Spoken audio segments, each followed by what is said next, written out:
Afrocena, um podcast sobre cinema negro.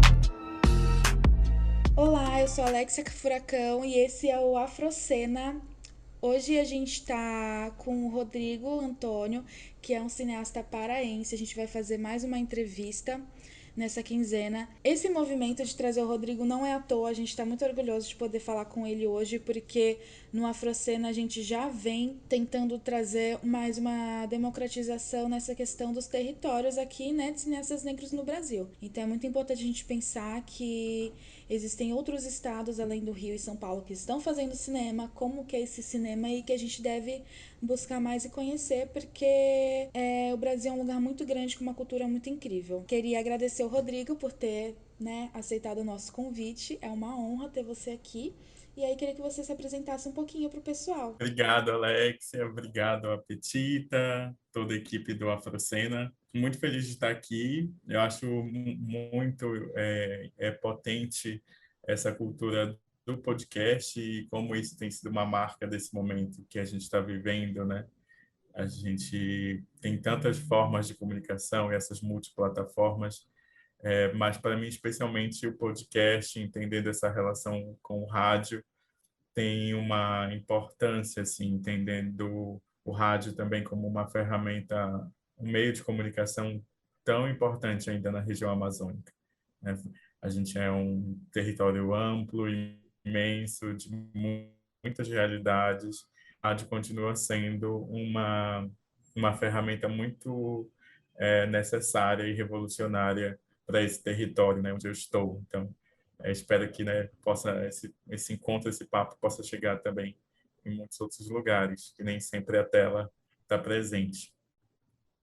Então, eu sou Rodrigo Antônio, tenho 31 anos, sou paraense, cineasta. Minha trajetória, né, de trabalho no campo do audiovisual, ela começou, na verdade, no campo da pesquisa. Eu, primeiramente, me formei em História, aqui na Universidade Federal do Pará, e, em seguida, fui estudar cinema, né, na Escola Internacional de Cuba, na ICTV, no momento em que os brasileiros ainda tinham um apoio institucional do governo federal, através da Secretaria de Audiovisual, do Ministério da Cultura, do extinto. Eu acho muito importante pontuar, né, porque era uma realidade de menos de 10 anos atrás, mas de um Brasil totalmente diferente, né? Eu me vejo muito dentro de uma geração, eu acho que somos gerações que estão construindo alternativas e, e forjando caminhos, né, para a gente permanecer nesse mundo, permanecer produzindo e pensando arte e conhecimento. Mas há uma mudança geracional que eu reflito, assim, de como há 10 anos atrás eu era um menino de 22 anos com apenas uma responsabilidade, um compromisso de sonhar e de lutar pelos sonhos, né?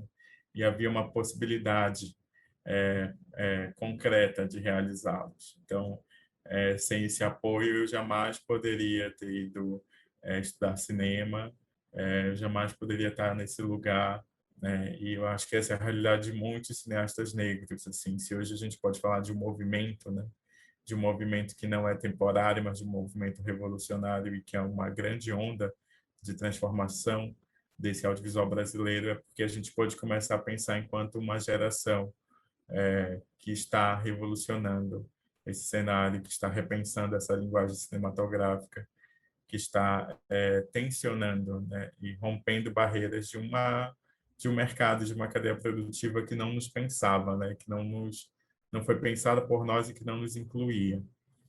Então, eu comecei na história, durante todo o meu percurso na graduação de história, eu sempre participei de grupos de pesquisa na área cultural, história cultural, pesquisando sobre cinema, música, imprensa. Então, foi um caminho nesse sentido, assim, né? Primeiro de estudar cinema enquanto um pesquisador, e não me via nesse caminho da produção, não me via sendo cineasta, né? Esse é uma pontuação importante, assim, porque Eu acho que somente depois do processo de ir a Cuba, e ir a Cuba também sem muita certeza, mas sem muita noção mesmo do que aquilo significava, que eu entendi a potência, né, do cinema, e que eu pude entender o quão revolucionário ter acesso àquela formação, o poder estar numa escola internacional de cinema, com gente do mundo todo, com como aquilo me atravessaria para a vida, assim, como isso me modificou completamente, né? E isso é bem interessante, assim, porque eu não venho de uma vivência de cinefilia, né? Eu ponto isso, assim, eu venho de uma ausência. Eu me lembro que, contado nos dedos, as possibilidades que eu tive de ir no cinema quando eu era criança, adolescente, e é uma linguagem que eu vou me aproximando e me apropriando, realmente tendo um interesse enquanto gente, quão potente é isso quando eu já estou na universidade. E então a primeira experiência é aquela do que o cinema independente exibia, do que os cineclubes que existiam dentro da universidade exibiam, e como aquilo foi se tornando trazendo muitas reflexões para mim, do quanto aquilo era potente, do quanto eu tinha interesse de poder também pensar e produzir imagens, assim. E quando a gente não se via, né? Eu não me via naquelas imagens, por mais que eu amasse os filmes que eu via, passasse horas vendo filme, e depois que tinha a possibilidade de ir assistir 2 ou 3 sessões seguidas no cinema aqui de Belém, ainda assim eram imagens muito distantes, né? Não só narrativas distantes, mas que ainda assim me emocionavam, mas pensar em produzi-las, em realizá-las, era ainda mais distante para mim. Então, é realmente uma mudança que se dá quando eu vou estudar cinema, né? No princípio, eu não tinha muita noção do que eu estava fazendo. Eu tinha uma posição e sempre tive uma formação muito política, com os meus pais, Terezinha Nunes, Ronaldo Silva. Sempre tive uma formação da necessidade de luta, né? Na nossa rotina muito forte. Então, quando eu vou para Cuba, o meu interesse é de pensar políticas públicas. Eu escolho, inclusive, a especialidade de produção porque eu via como algo estratégico. Eu não sabia muito bem o que significava, mas eu sabia que aquilo tinha um significado de poder, né? E poder no sentido do poder realizar, né? No poder de construir imagens. Então, e isso também tem várias camadas aí, né? Da nossa dificuldade enquanto povo preto, de achar que a gente não pode ocupar certos espaços e que certos lugares não são para nós.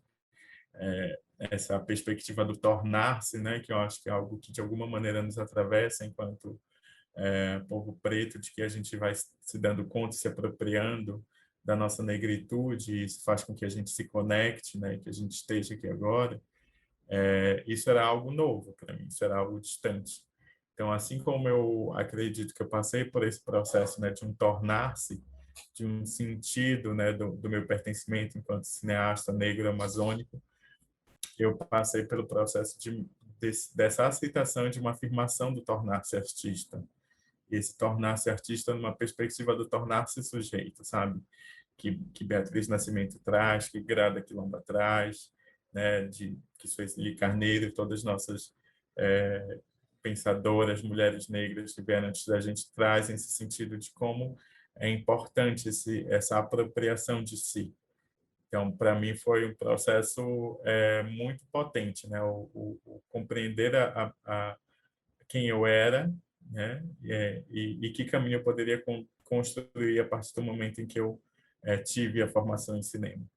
E aí, o tornar-se artista, para mim, foi algo muito potente, porque eu acho que tem essas estruturas raciais, sociais, esses marcadores que nos atravessam e nos violentam, né, diariamente. Então, por um momento, eu tinha muito essa dificuldade de entender e de ocupar esses espaços, né?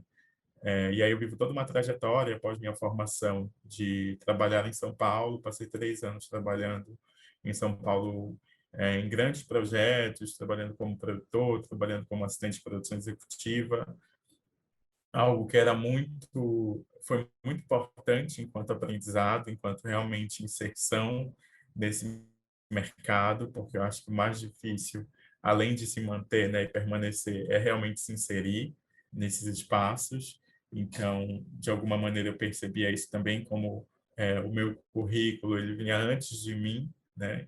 Então, de alguma maneira, a minha voz, meu corpo foi utilizado de forma estratégica em certos espaços, né? Então, temos um produtor com formação especializada e é um produtor preto e amazônico. Então, isso é bem interessante quanto uma ferramenta para a branquitude se legitimar enquanto antirracista, né?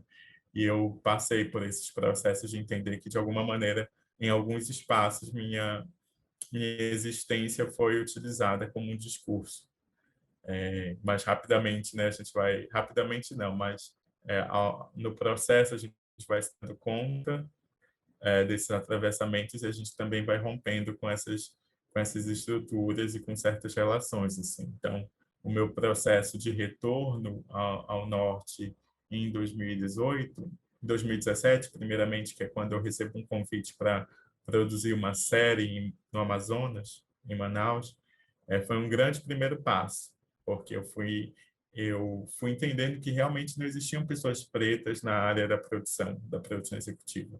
Não tinham pessoas pretas com esse conhecimento de política pública, com processos administrativos, com relações em torno de Ancine, e o quanto isso faz parte de uma tríade criativa que a gente precisa dominar e se apropriar também, né? É importante termos roteiristas, é importante termos diretores e diretoras, mas é importante que a gente tenha produtores e produtoras pretos também, porque é uma tríade criativa que realmente move projetos, que realmente faz com que a gente ocupe esse lugar, não no sentido de uma ocupação temporária ou não no sentido onde as nossas narrativas e as nossas vozes são utilizadas como discurso, mas realmente a partir de um movimento estrutural de três artistas, né, de departamentos distintos que constroem cinema, que a gente vai ressignificando nossa forma de ocupar esses espaços. Assim. Então, quando eu retorno ao Amazonas para produzir, foi o primeiro projeto que eu produzi sozinho, né, enquanto produtor executivo, no Amazonas, na minha região, mas ainda assim uma realidade completamente diferente de Belém, que eu fui entendendo o quanto era importante eu estar aqui, né, o quanto em São Paulo eu poderia ser mais um e aqui realmente poderia fazer a diferença em torno de uma partilha da minha formação enquanto uma partilha mesmo de construção coletiva. Isso foi muito importante, porque é isso que me motiva a retornar e entendendo que a minha possibilidade de formação se deu por conta de uma política pública, eu sempre tive muita consciência de uma necessidade de retorno, né? De um retorno social. Então, para mim, eu precisava retornar e oferecer o que eu tinha disponível ali, né? Oferecer, de alguma maneira, aprendizado, experiência, formas de ver e de pensar esse cenário audiovisual que a gente estava vivendo aí nos últimos anos. E isso é bem importante porque a gente estava nesse momento, assim, enquanto contexto desse mercado audiovisual brasileiro, no momento em que as políticas públicas estavam com um crescimento muito grande em potencial, né? A gente viveu o fortalecimento da Ancine a partir de 2011, a criação da FSA. Em 2014 surgem os primeiros fundos que pensam uma política de descentralização. Temos a lei dos 30%, que obrigavam que 30% de cada edital do FSA tivesse projetos da macro-região Cone, Norte, Nordeste, Centro-Oeste. Então, a gente estava vivendo um momento muito importante, que teve um impacto muito grande para o mercado audiovisual fora desse eixo, né, do Sudeste, fora desse eixo de Rio e São Paulo. Então, quando eu retorno a esse momento em que essas políticas públicas estão em execução, é esse momento em que as pessoas estão tendo a possibilidade de produzir, é esse momento em que muitos estão tendo pela primeira vez a possibilidade de acesso a um financiamento público para realizar seus trabalhos com estrutura, né? Uma construção de uma cadeia produtiva profissional, né? As pessoas estavam passando por um processo de profissionalização e eu acho que naquele momento a gente estava vivendo uma inserção mesmo, né? Acho que agora a gente está na luta pela permanência, mas a gente está vivendo uma inserção nesse processo, porque é muito diferente você pensar políticas públicas para estados e regiões em que há um outro orçamento, né, uma outra verba destinada à área cultural, para onde haja uma política pública contínua para uma região onde a gente, em muitos estados, nunca tinham tido uma política para o audiovisual. E as políticas públicas eram muito restritas ou direcionadas a linguagens específicas, como a música, o teatro. Então, isso tinha sido algo realmente novo, assim. Eu gosto de pontuar o Prodave 8. O Prodave 8 foi um edital das TVs públicas, que era a produção de conteúdo para as TVs comunitárias, universitárias e educacionais, ligadas à EBC.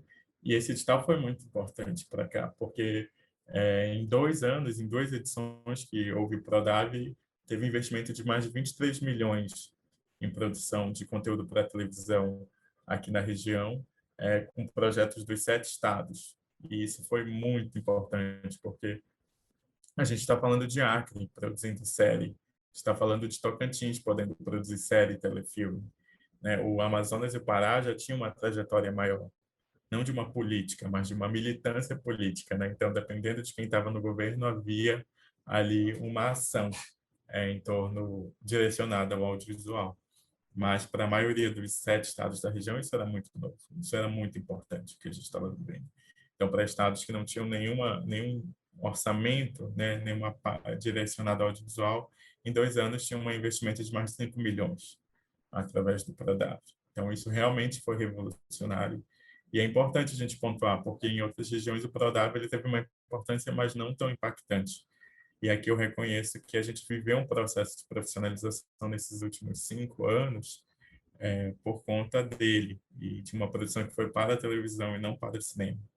Então, e depois do Prodave, essas produtoras se profissionalizaram, esses cineastas, esses profissionais foram, né, se apropriando dessa linguagem e hoje estão produzindo para cinema, estão produzindo para outras janelas, né? É muito importante ver que depois desse movimento e desse processo político, a gente tem longas do Pará e do Amazonas no Festival de Berlim, sabe? A gente tem curtas-metragens daqui premiados em festivais importantes. Gramado, ano passado, os 5 prêmios principais foram para um curta de Manaus. Então, isso são processos históricos, assim, né? São construções históricas que a gente não pode desconsiderar como fundamentais assim para estar onde estamos e que fazem totalmente parte da minha trajetória, assim. Então, esse processo de retorno eu me vejo, né, como fruto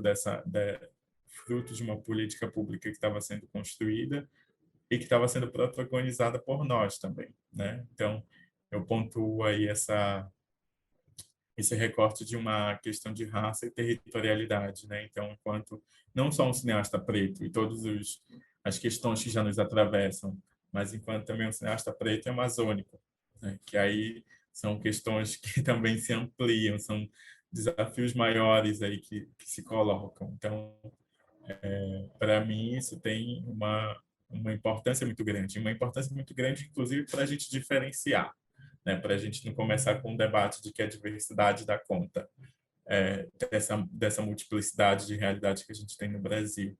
Que, de alguma maneira, quando essas políticas públicas começam a ser feitas, a gente começa a produzir em outras regiões do Brasil, é como se as coisas estivessem dadas, como tudo tivesse encaminhado. E não.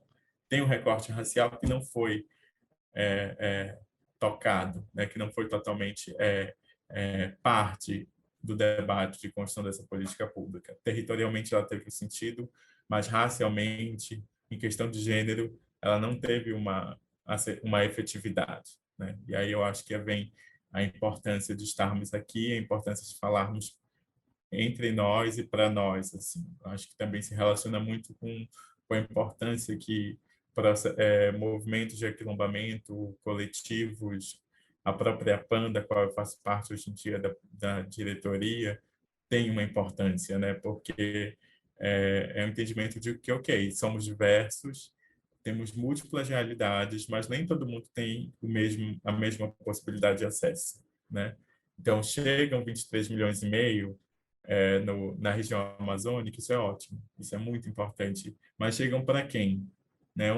Quem são essas pessoas? Quem são esses representantes dessas produtoras que estão podendo produzir? E aí a gente percebe que a questão somente da territorialidade não dá conta, né, da nossa realidade. E aí eu acho que a PAN, nesse sentido, tem uma importância muito grande de trazer esse debate.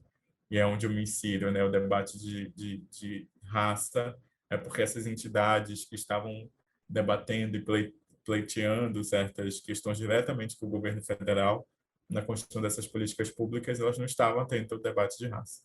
Então, de alguma maneira, eu entendo que a PAN, nesse sentido, chega entre 2015 e 2016 para assumir um lugar de um debate político estratégico, né, em defesa dos nossos, em uma representação.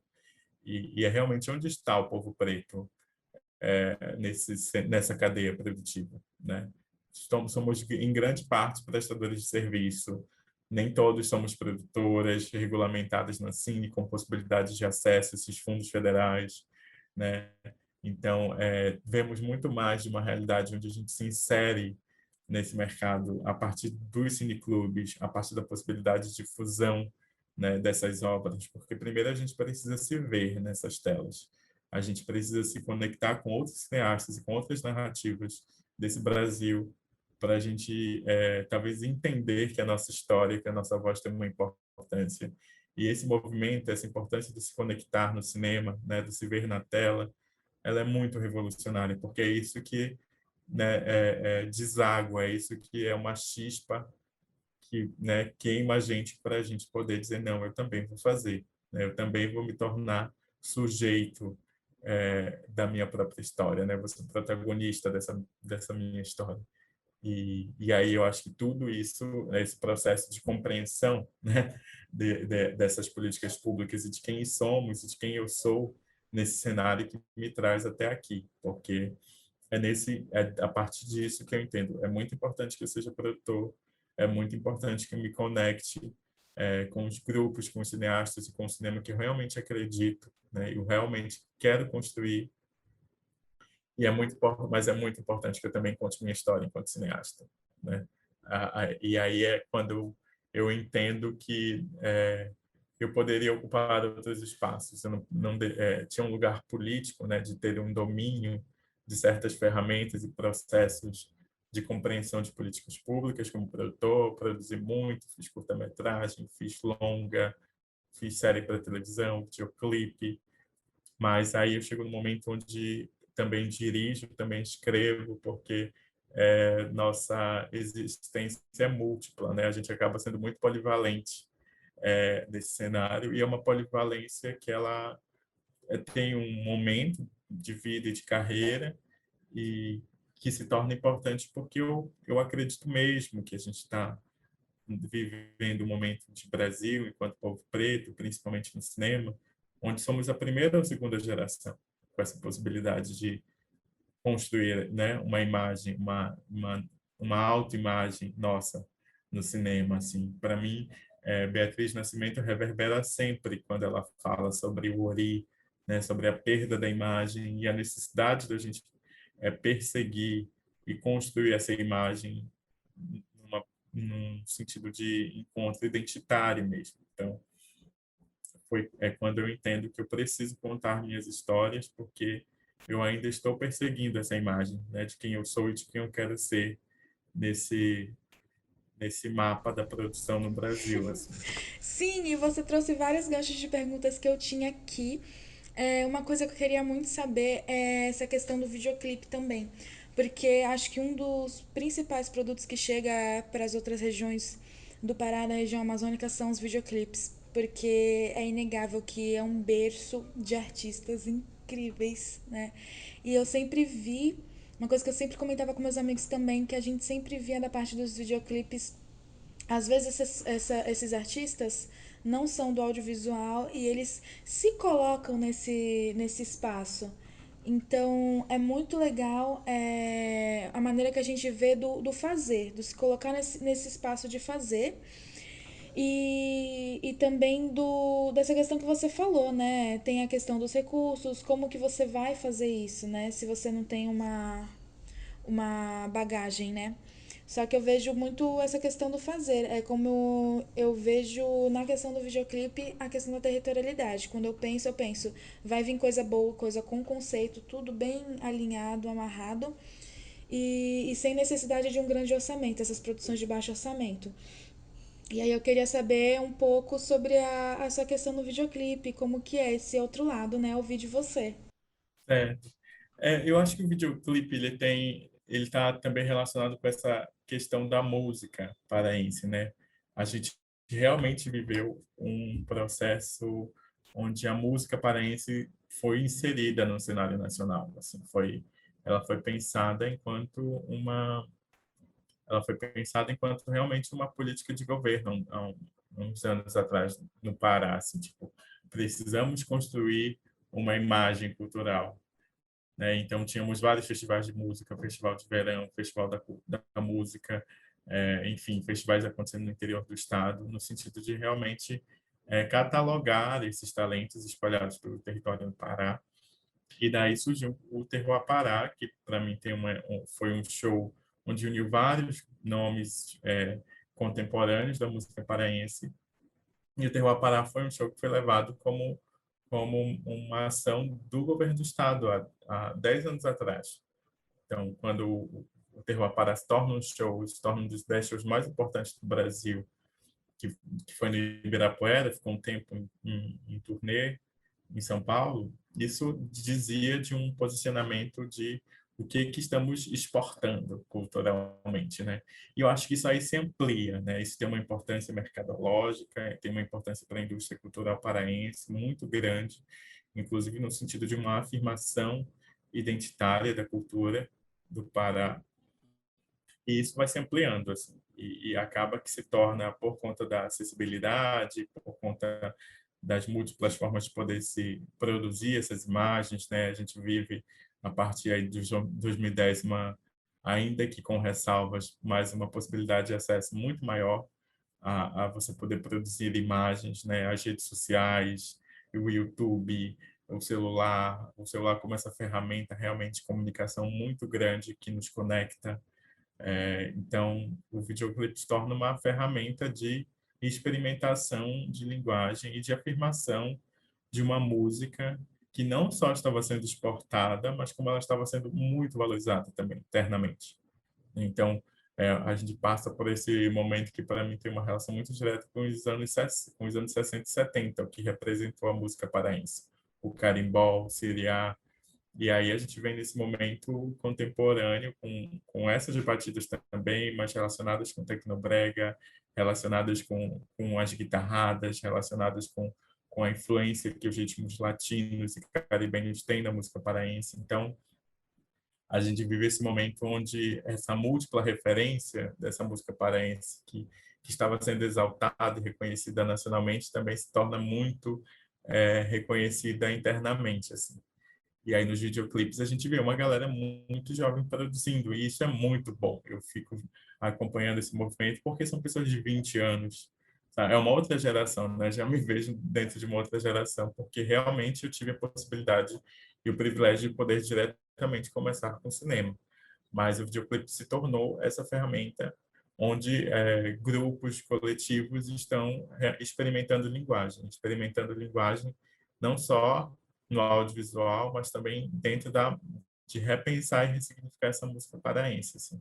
Então e como é uma questão também do que é acessível e do que é consumido, né? Eu acho que tem uma mudança de perfil também. Uma coisa era você ser cinéfilo e ir para o cinema ver filmes de 1 hora e meia, 2 horas, e ter possibilidade de acesso a isso. Outra coisa é você consumir audiovisual no celular. E aí você tá com o IGTV, e aí você tá com o TikTok, e aí você tá com o YouTube. E isso é uma outra linguagem audiovisual, é um outro tempo, porque também são tantas telas,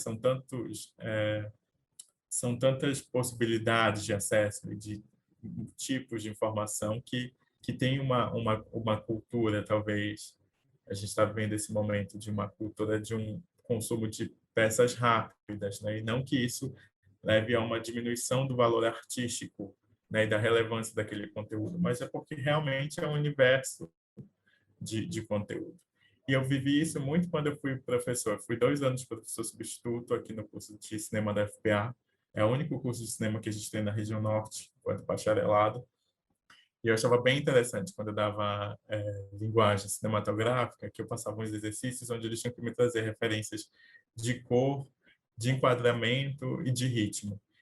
E 80% dos trabalhos vinham com referência de videoclipe, de Lady Gaga, de cantores daqui do Pará, de Pablo Vittar, e você vê que essa é o que comunica muito e que muitos estão tendo a possibilidade de entender a linguagem cinematográfica a partir desse formato do videoclipe.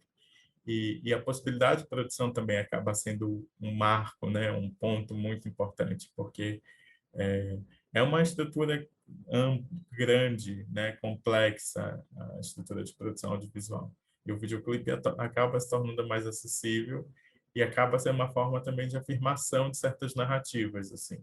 Há uma semana atrás, a gente teve o lançamento de um videoclipe de um grupo de carimbó contemporâneo, um grupo de carimbó puxado por uma mulher que se apropriou de uma doutrina da pagelança da Flor de Mururé para debater a identidade das mulheres trans dentro da cultura amazônica do carimbó.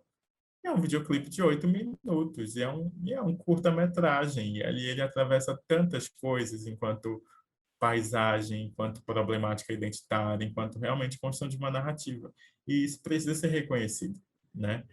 As pessoas estão utilizando as informações e as possibilidades de produção que tem em mãos para afirmar suas histórias, para contar suas histórias, para afirmar suas vozes. E isso não pode ser desconsiderado ou diminuído, isso precisa ser ressaltado, exaltado, e a gente precisa contribuir para que isso circule, porque talvez seja um primeiro passo de entrada, de inserção nesse mercado, e agora a gente precisa que isso circule no sentido de contribuir para uma permanência também dessas pessoas, das suas narrativas e das suas artes, né?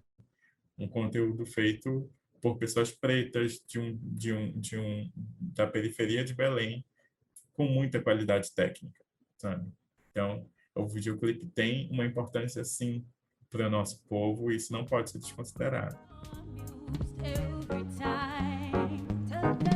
Now, I'm not trying to preach to you, but it's a fact we ignore the truth. Getting dragged around where our roots. Uma pergunta que vai mais sobre o seu processo criativo. Tem o filme Herança, né? Que ele fala sobre refazer essas caminhadas à nossa ancestralidade. Você falou muito sobre isso já no começo da entrevista, sobre esse retorno ao Pará.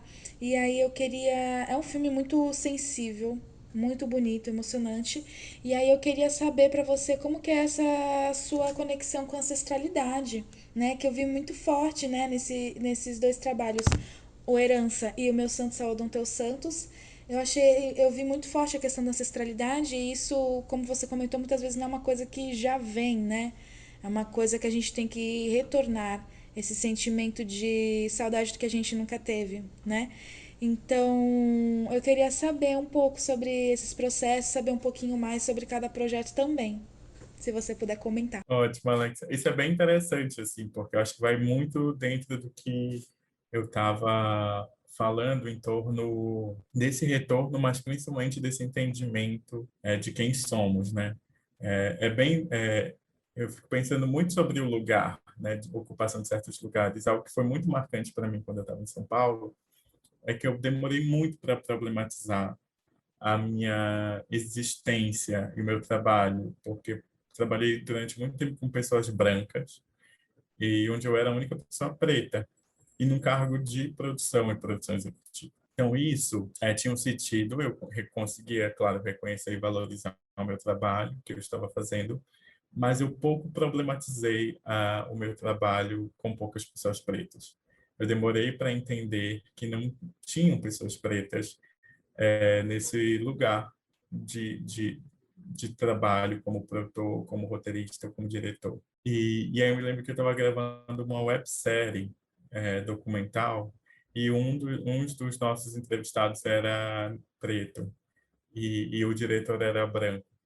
E aí ele pediu para que eu fosse o entrevistador. E ali eu comecei a meio coordenar parte do processo ali dessa websérie. E isso foi muito importante, porque depois da entrevista, o entrevistado chegou para mim e disse assim: olha, tu sabe, né, a responsabilidade que tu tens?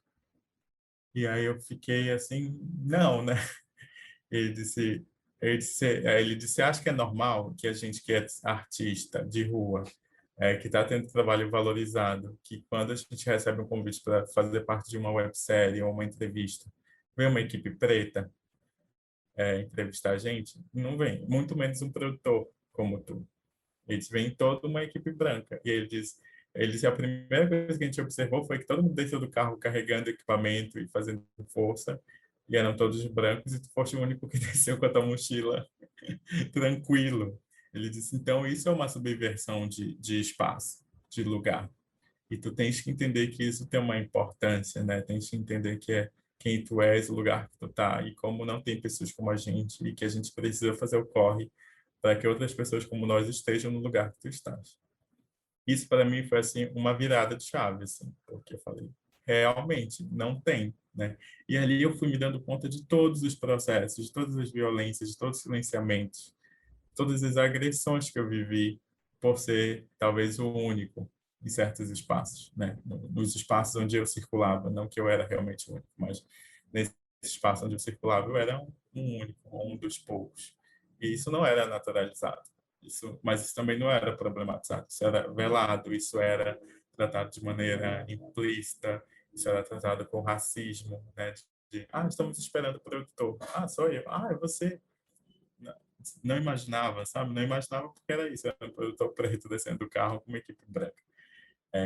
E aí, para mim, foi realmente um processo do tornar-se que eu falei, né? Porque quando eu retornei, que eu vou dar aula, que eu entendo mais uma vez a importância da gente estar em certos lugares, porque novamente eu fui o primeiro e o único professor que os alunos tinham tido preto num curso de cinema na universidade. E ali representava muito, porque já tinha toda uma paisagem, né, diferente à universidade nesse momento de quando eu entrei, que foi, sei lá, no primeiro ano das cotas. Então, realmente, a gente está ocupando esses espaços, né? Então, agora, tem gente preta, mas essas pessoas pretas nem sempre têm referência. Então, é uma questão de posicionamento, né? Eu me lembro que uma das primeiras coisas que eu falei foi eu sou preto, eu sou amazônico, sou gay, e isso vai estar, sim, dentro do nosso currículo. Eu vou priorizar filmes de pessoas pretas, de mulheres, filmes de cineastas latinos, porque vocês têm milhões de outros professores com a mesma referência do cinema francês ou italiano, ou seja lá qual for. Mas vocês não têm professores com a referência de cinema latino, muito menos com a referência de cinema negro.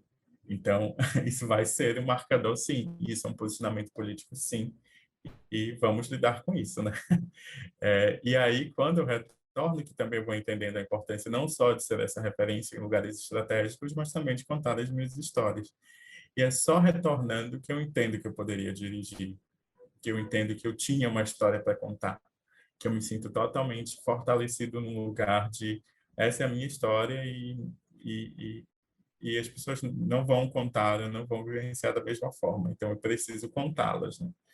E isso tem toda uma relação de retorno, não só, né, a Belém, mas um retorno ao Marajó, que é o lugar da minha infância, assim, onde eu passei grande parte da minha infância. Minha família é do Marajó, da Ilha do Marajó, tanto materna quanto paterna. Passei grande parte da minha infância lá, na casa dos meus avós. E aí, quando é em janeiro de 2018, mais ou menos, que eu retorno, depois de mais 6 anos, 8 anos talvez, à casa dos meus avós, eu me vejo ali, completamente. Eu me vejo naquela paisagem, eu me vejo naquelas ruas, eu reconheço onde estavam todas as minhas memórias, naquele lugar, né? Um lugar do afeto. E aí eu retorno nesse momento, né? Não só no lugar de reconhecer que ele era meu lugar do afeto e de pertencimento, mas que agora eu retorno com a possibilidade de produzir imagens sobre aquele lugar que é só meu, né? E que aí eu valorizo, né, essa trajetória, não só valorizo como reconheço a importância da minha trajetória e que ela poderia dialogar e conectar com muitas outras pessoas. Então, e uma das primeiras coisas que eu penso é eu não tinha uma memória visual, né? Eu não tinha fotos, eu não tinha. Era uma questão da oralidade, era uma questão do afeto que, né, que pairava no meu imaginário. Então, para mim, tinha uma urgência muito grande de construção de imagens, e porque a memória é inegociável, né? Eu acho que é isso. A gente tem que ter o direito à memória. Povo preto, né? A gente viveu diversas formas de violência e de apagamento da nossa existência. E uma das primeiras formas de apagamento é o apagamento e silenciamento das nossas subjetividades e das nossas memórias, né? Então a gente está, é muito interessante quando Beatriz Nascimento traz a fuga, o corpo negro em fuga para a construção do quilombo, né? Para que estejamos aqui, é realmente um processo de aquilombamento, né? Que ela propõe uma política do aquilombamento, porque somos esse corpo em movimento, nosso corpo é um corpo memória. E eu entendo ali, quando eu retorno ao Marajó, que eu sou esse corpo-memória, mas que agora eu tinha que construir essas imagens. E aí, quando eu encontro fotos, né, para mim isso foi muito forte, porque eu tinha que fazer alguma coisa com aquelas fotos, porque para mim elas não existiam. Aquela memória não existe. Então, quando eu faço Heranças, que é um primeiro movimento de aproximação, assim, realmente de pôr a voz, de assumir o lugar da direção, tudo isso se torna um processo de construção do Rodrigo diretor e de uma afirmação do Rodrigo enquanto cineasta negro, né?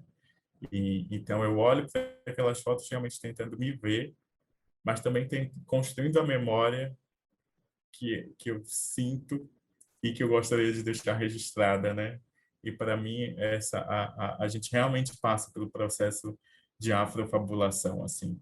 Eu me lembro, gente, mas será que eu não estou criando? Será que eu não estou fabulando? Será que eu não estou ficcionalizando, né, a minha história ou, enfim, a história da minha família? Mas para mim isso também era importante, né? Eu me lembro que conversando com um amigo, ele disse que as memórias inventadas também são importantes. E então, quando eu olho para aquelas fotos, e algumas fotos têm um significado para mim, e outras são significados que eu vou descobrindo, eu narro esses significados a partir do que eles despertam em mim hoje, né, com toda essa consciência de um processo. E isso vem com uma força muito grande, assim. Então, o Heranças, ele vem num lugar realmente de uma afirmação do Rodrigo cineasta, né, de eu posso eu posso ocupar esse lugar e realmente dominar, né, me apropriar e construir com a linguagem cinematográfica, com a linguagem audiovisual, afirma a minha existência e dos meus ancestrais no mundo, né, no tempo, espaço, realmente no sentido de um corpo que é em fuga, mas que também já dominou linguagens para poder afirmar a existência, né? Para não deixar com que a nossa memória seja negociável, assim. Então, isso tem uma importância, assim, para mim. E aí, quando eu começo com o meu Santos Saúde dos Teus Santos, também é desse processo de retorno, porque no processo de retorno eu descobri, né, a partir de uma vivência muito ao acaso, que eu tinha heranças espirituais da minha família na pagelança, que era algo que eu nunca imaginei, né? E que eu retorno, conheço uma pajé, vizinha, minha avó, e que me anuncia com essa frase: meus santos saúdam os teus santos, meu filho. E é isso que se torna um disparador do processo desse longa, que está em desenvolvimento. Eu fiz uma primeira versão em curta, que a gente vai lançar no fim da próxima semana, que foi contemplado em edital local. Então, é um primeiro, né, tipo, uma primeira vivência que mostra realmente meu processo de iniciação, de como eu estou lidando com essa reconexão, né, que não é só do corpo nesse território, mas que é também espiritual nesse território. E para mim tem toda uma importância também da afirmação da pagelança como uma cultura afro-brasileira, né, afro-amazônica, porque isso era algo que eu não conseguia visualizar, né? Ficava, não, mas não é candomblé, não é umbanda, é pagelança, e são vivências de pagelança em quilombos. Aqui no Marajó, próximo de onde meus avós nasceram, é o lugar onde a gente tem o maior número de quilombos da região norte do Brasil. E nesses quilombos a prática religiosa e espiritual é da pagelança. E é aí que eu digo, gente, essa é a minha história, essa é a história da minha família, e isso precisa ser contado, né? Ninguém vai contar isso como eu posso contar.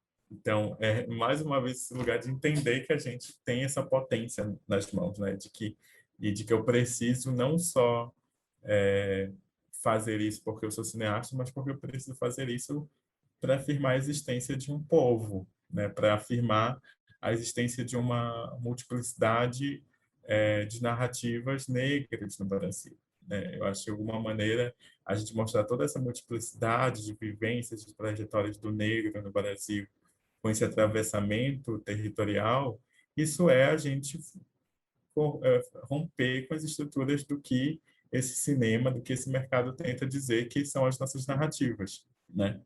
Então, é isso. Ou fica num lugar de que parece que a gente está sempre ali utilizando o nosso território ou a África para nos ancestralizar, ou a gente está falando de racismo, né? É muito louco como tentam... a gente vira quase que um gênero, né? É o cinema negro. E aí, então é filme de racismo, ou é filme de mulher preta se empoderando, ou é filme de buscando meus ancestrais. E Cabelo, não, sempre cabelo. cabelo, justamente. E aí eu falei, cara, é isso, né? A gente está assim no processo de busca e de afirmação da nossa ancestralidade. Mas é importante que eu fale isso daqui, enquanto paraense, marajoara. É importante que Keila fale isso enquanto mulher amazonense. É importante que se fale isso enquanto Karine Martins no Sudeste. É importante que se fale isso com Ana do Carmo na Bahia, porque não somos os mesmos, não temos a mesma trajetória. Então, essa multiplicidade de vozes pretas se afirmando no cinema brasileiro é a nossa forma de demolir uma estrutura de mercado, de circuito de festivais que tentam nos colocar numa caixinha. E aí é essa que eu acho que é a nossa grande revolução.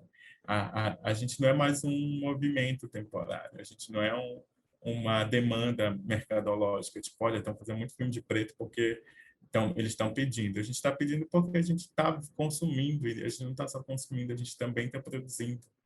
E a gente não vai mais aceitar qualquer tipo de narrativa, a gente não vai aceitar qualquer tipo de representação ou representatividade. A gente não está mais buscando uma representatividade somente, né? A gente está rediscutindo qual é essa percepção de representatividade. A gente não quer mais ter um, né? Nunca deu para ser e não pode mais ser um de cada vez, em nenhum espaço, né? Nem na produção, nem na direção, nem na curadoria, nem na política. Então, quando a gente começa a falar dessa negritude espalhada pelo Brasil, a gente afirma a trajetória de vida múltiplas também. E aí a gente afirma e a gente desenha, mais uma vez, para a branquitude, de que a nossa história não começou, sabe, ontem, que a nossa história não começou com a escravidão, que a gente, né, que a nossa história vem de muito antes, e que essas trajetórias elas se encontram, elas se cruzam, elas entram em conflito também, né? Elas também se contradizem. E quando a gente coloca tudo isso em perspectiva, a gente forja caminhos, né? A gente se reinventa e a gente realmente desconstrói uma forma que tanto a sociedade, mas principalmente que o mercado audiovisual tenta localizar a gente, né? Então, eu acho que é esse que é o grande barato, assim. Então, para mim, hoje, estar dirigindo é porque eu entendo que além de uma necessidade, né, minha, de fazer com que a minha história fique registrada, né, com que ela exista a partir desse domínio de uma linguagem que eu pude ter, que foi dominar e estudar a linguagem audiovisual, que ainda é um experimento, que ainda a gente está sempre, né, aprendendo, mas que é um poder, e o poder de construção das imagens. Então, ela tem uma importância para mim, mas ela tem uma importância realmente para o movimento como um todo, para o movimento negro e para todo mundo que está produzindo cinema no Brasil, porque a gente vai se conectar. Há uma responsabilidade, mas mais do que uma responsabilidade, é uma potência que nasce desse encontro e da gente realmente se ver nessa multiplicidade do ser negro no Brasil, dessa multiplicidade do ser negro no cinema brasileiro, assim. Então, e a gente se encontra, né, nas semelhanças e nas diferenças, e a partir dali a gente vai construindo novos caminhos, assim. Ai, sensacional. Olha, eu amo. Fazer uma Afrocena dá até um negócio, assim, mais inspiração, mais motivação. E é sobre isso, a gente conhecendo nossas histórias, a gente consegue avançar e seguir e mostrar que o nosso movimento veio pra ficar, como você falou. Então, tem uma coisa que a gente queria muito, né, parabenizar por você estar fazendo agora parte da diretoria da APAN. A gente fica muito feliz com o que a APAN sempre está apoiando a gente no que a gente precisa, né?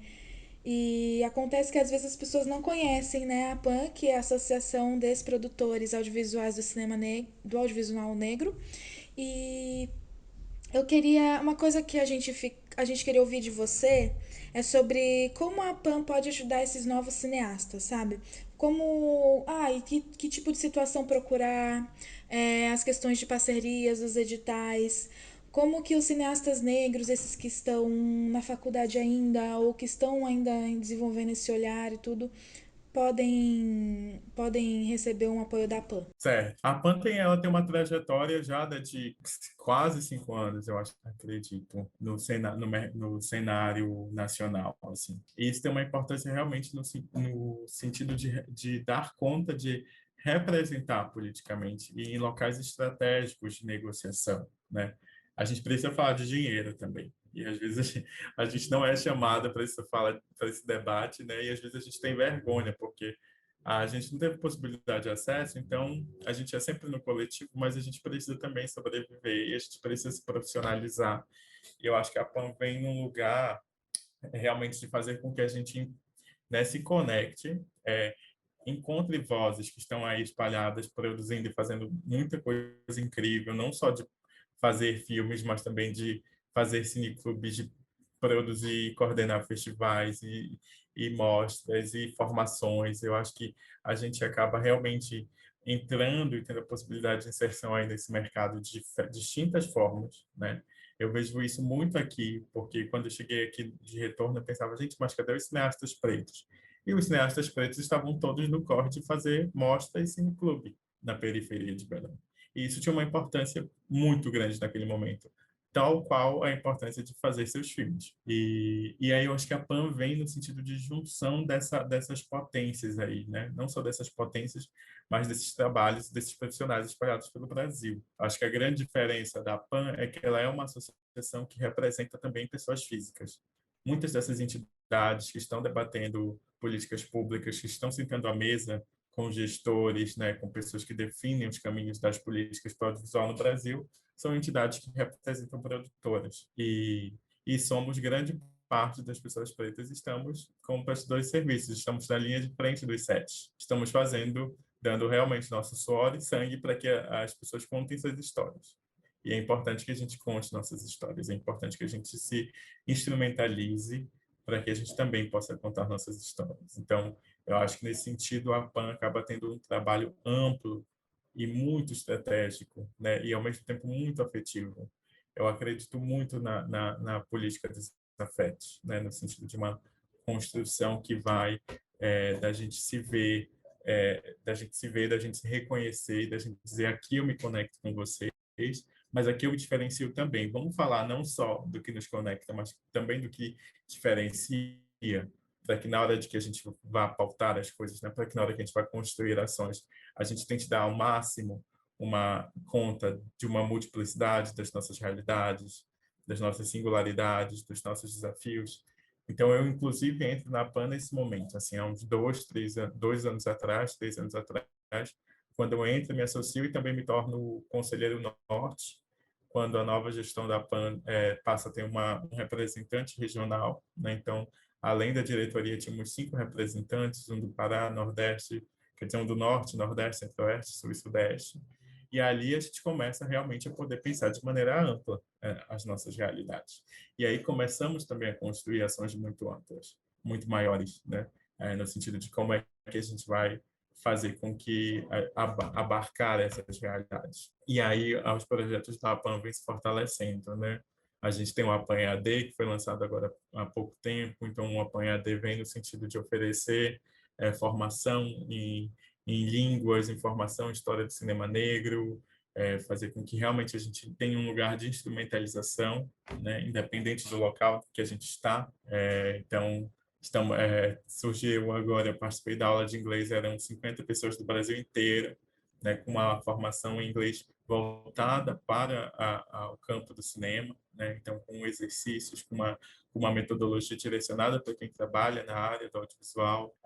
Dentro do cenário da pandemia, entendemos que somos, né, a população mais vulnerável e mais afetada pela crise da Covid-19, criou o FAPAM assim que se startou essa crise pandêmica no mundo, no ano passado. Então, fizemos uma série de articulações políticas com instituições para levar a cabo o FAPAM, e nessa primeira edição conseguiu beneficiar, ao longo do ano, mais de 80 cineastas, profissionais e suas famílias que estavam numa situação de vulnerabilidade, né? Então, não só no sentido de manutenção dessas atividades, mas no sentido da sobrevivência também, da alimentação, do pagamento do seu aluguel, enfim, das diferentes necessidades que se surgiram e se ampliaram com a falta de possibilidade de trabalho, né, com audiovisual, com a pandemia. E agora a gente amplia isso numa ação em conjunto com a Netflix, onde a gente vai ter mais de 1.150 pessoas beneficiadas com essa nova edição do FAPAM. Foi uma doação de mais de 3 milhões feitas ao FAPAM, e aí a gente vai fazer um processo de seleção, né? As inscrições estão abertas a partir do dia 21 agora de março, e a ideia é beneficiar 875 profissionais do audiovisual e 275 representantes de empresas produtoras vocacionadas, né? Então, aí a ideia é que a gente consiga dar conta de uma realidade, né, ligada e atenta à questão da territorialidade, da questão de gênero, né? Como estão e onde estão as mulheres pretas do mercado audiovisual no Brasil. A gente entende, né, que não são dados, não são números, são vidas e são realidades que estão sendo silenciadas e oprimidas. Por mais que a gente esteja lutando e tentando construir um novo mercado, a gente não pode deixar de dar conta dessas singularidades do mercado e da realidade diferente que é um cineasta homem preto no sudeste do Brasil para uma cineasta mulher no sul ou no nordeste do Brasil, né? Então, a gente tem todo aí um cuidado com a atenção a essa multiplicidade de realidades, mas atenta à questão da territorialidade e do gênero também, nessa nova seleção do FAPAM. Além disso, a gente teve a primeira edição do Festival Internacional do Audiovisual Negro do Brasil, que foi ano passado, com patrocínio da Amazon Studios e do Prime Video. Isso foi bem interessante também, enquanto metodologia desse laboratório, porque geralmente os laboratórios de desenvolvimento de projetos se dão com uma semana de consultoria, um pitch, e depois você, né, vai seguir vendo como você dá conta daquela realidade. Então, fizemos um processo desafiador, estamos vivendo ainda um processo desafiador de construção de um laboratório, dividido em 3 etapas, onde cada etapa, né, vem no sentido de dar conta de um departamento de desenvolvimento. Então, ok, vamos olhar para o roteiro, mas também vamos instrumentalizar e debater aspectos jurídicos, aspectos de produção, aspectos orçamentários. Vamos falar da pós-produção, com que valores, quais são os tempos, os profissionais envolvidos nesse processo, como é que a gente faz esse desenho e articula essa rede. E aí a gente está oferecendo, né, tanto bolsas agora de desenvolvimento, mas também vamos contemplar 7 projetos dos 16 que seguem sendo acompanhados no laboratório com uma bolsa de 50 mil, para que possam seguir desenvolvendo seus projetos ou já criando orçamento para quando puderem filmar suas histórias, quando tudo isso passar. Então, a PAN ela tem tido uma ação bem ampla, né? É um desafio. Estamos aí, ao mesmo tempo que estamos construindo a PAN, estamos fazendo nossos projetos, estamos no nosso corre pessoal, outras estão tocando suas produtoras, mas tem um sentido de que esse é o momento em que a gente realmente se aquilombou, né, que a gente afirmou nossa existência nesse mercado e que a gente tem que agora seguir com o pé na porta de permanência, né? Já estamos cientes de que é uma demanda, né? De que é uma demanda e de que o mercado nos vê como uma demanda mercadológica. Mas agora a nossa ação é de permanência. E para essa permanência a gente precisa tanto construir entre os nossos, para que a gente possa realmente demolir certas estruturas que nos oprimiram e nos silenciaram. E não dá mais, né? Não dá mais para fazer o cinema brasileiro sem a gente. É isso. Nossa, muito obrigada, Rodrigo. Essa entrevista foi muito bacana, muito inspiradora. É sobre isso. Eu fico muito feliz que existe a PAN, como a gente falou, ajuda em vários momentos pra gente, né? E a gente espera que os nossos ouvintes, que o nosso público, os nossos amigos que também trabalham com audiovisual consigam ter também esse reconhecimento junto. E como você falou, esse nosso protagonismo da gente conseguir contar nossas histórias, né? E é isso, eu fico muito feliz com o seu trabalho, agradeço muito por você existir, por você estar fazendo esse trabalho incrível, tanto seus projetos como produtor executivo, mas como esses mais afetivos, criativos, é muito importante, fico muito feliz na nossa troca. E é isso, esteja sempre convidado quando quiser bater um papo com a gente do Afrocena, qualquer tema, qualquer relevância, a gente está sempre aí para se ajudar. E agora a gente vai para o quadro das dicas afrocenes. Então, eu vou aproveitar esse momento que nós tiramos para falar sobre esse estado incrível que é o Pará, para falar sobre um dos meus cantores favoritos, o Jalu. Porque o Jalu, ele tá aí, ele vem, ele vai, ele volta, ele some nesse processo que ele tem muito único. E ele lançou um clipe com a Gabi Amarantos. Aliás, é da Gabi Amarantos feat. O Jalu, que também é outra mulher incrível, a Gabi Amarantos, sensacional, que tá aí no corre já faz um tempo, que é o clipe de Tchau. E esse clipe é uma música bem gostosinha, vai mais pra esse lado do pop, do tecnobrega. E assim, eles estão arrasando no clipe, tá cada vez mais incrível. Se utilizam muito da luz natural e de planos que você não costuma ver tanto em videoclipe, assim. Eu, pelo menos, não, eu vejo uma linguagem muito única. E é isso. Além desse clipe do Jalu, tem muitos outros clipes. Ele também, apesar de não ter uma formação específica do audiovisual, ele sempre se colocou no começo da carreira produzindo, dirigindo e editando os próprios clipes. E eu acho incrível os clipes e toda a direção de arte que ele faz. E essa vai ser minha dica Frocene, que eu tô uma cota pra dar porque eu gosto muito. A minha dica, deixa eu pensar. Cara, eu vou falar, ele tem sido bem falado, né? Mas para mim, realmente, o trabalho de Itamar Vieira Júnior com o Torturado foi algo que me movimentou muito. Foi o segundo livro que eu li esse ano. Li, assim, em 3 dias, completamente apaixonado, porque eu acho que Itamar é bem interessante, né? Que ele fala de um pessoal ficar nesse conceito do Brasil profundo, mas eu acho que ele vem no sentido realmente de fazer com que a gente quebre com essas ideias de centro e periferia. A gente está cada um falando a partir do nosso centro. E quando ele vem cantando a história da Belonísia, da Bibiana e da luta no campo, é uma história muito de um Brasil que não conhece o Brasil. Né? Então, eu acho que ele está aí. É muito incrível que um homem preto da Bahia tenha 100 mil exemplares vendidos em um ano. E então, eu acho que a gente precisa ler esse livro, sim, e que a gente precisa entender que tem outros centros pensando e produzindo narrativas, né? E ele faz isso de uma maneira magistral com esse romance. E eu acho que é muito necessário que a gente conheça. Obrigada, Rodrigo, pela dica. A gente sempre posta lá no feed do Afrocena, então não deixem de seguir a gente no Instagram, @afro_cena. A gente tá sempre postando alguns trechos de entrevistas, algumas threads, alguns infográficos, vídeos, sempre no nosso conteúdo e também do que tá acontecendo nesse eixo do audiovisual negro. E é isso, muito obrigada por ter ouvido essa entrevista. A gente vai ficando por aqui. Eu sou a Alexia Furacão, você pode me seguir também, @Alexia Furacão. Tem as redes sociais do Rodrigo também, que vocês têm que seguir ele, acompanhar o trabalho dele e dar o biscoito sempre pra gente, porque a gente precisa muito do seu like, do seu comentário, do seu compartilhamento, pra gente também não só se sentir reconhecido, mas também para o nosso trabalho chegar em outros lugares. Então, Rodrigo, passa por favor as suas redes. Instagram é rodrigo.ogrilo. Meu apelido é Grilo Falante, vocês devem ter percebido, né, que só fala. A minha produtora é a Leão do Norte Produções Audiovisuais, também podem seguir a gente. E eu organizo o Matapi, que é o mercado audiovisual da região norte. Então, tem aí essas 3 redes para vocês seguirem e acompanharem o trabalho que a gente tem feito, né, aqui no norte do país. Obrigado a toda a equipe do Afrocena, vocês são incríveis. Vida longa. Tamo junto. Obrigada, Rodrigo. Então, essa foi a nossa entrevista com o Rodrigo Antônio, Afrovintes. Uma boa semana e até o próximo episódio. Um beijo.